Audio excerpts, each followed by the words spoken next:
There's nothing like teaching a new bride old tricks, and by the time our forest idyll was over, I flatter myself Sonsee-array was a happier and wiser woman.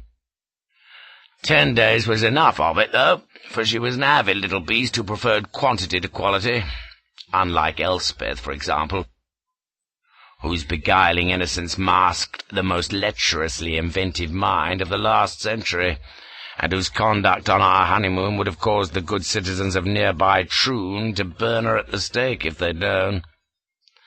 No, young Sonsee-array was more like Duchess Irma, who, on discovering a good thing, couldn't get enough of it.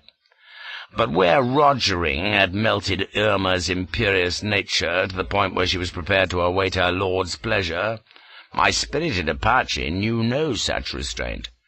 When she wanted her bells rung, she said so. She was tough, too, and discovered a great fondness for committing the capital act standing up under a waterfall in our stream. No wonder I've got rheumatism today.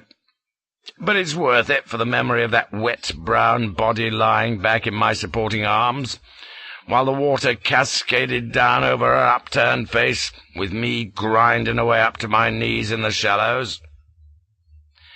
For the rest, she was an affectionate, cheerful little soul, so long as she got her own way, for she was damnably spoiled, and immensely vain of her Spanish blood, regarding the true-bred Mimbrenos with great condescension, even her terrible father. I remember the contempt with which she spoke of his habit of calling her by the pet name of Takes-away-Clouds woman, which she said was just what you might expect of a sentimental old savage, instead of by her proper name, Morning Star, which she thought much more fitting for an Apache princess.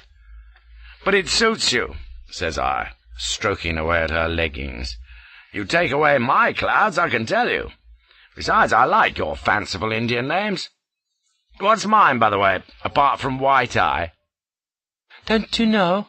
Why, ever since you rode with your lance at the pegs, everyone calls you by a fine name.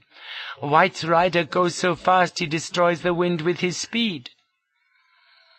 It sounded not bad, if a bit of a mouthful. "They can't call me all that every time," says I. "Of course not, foolish one. They shorten it.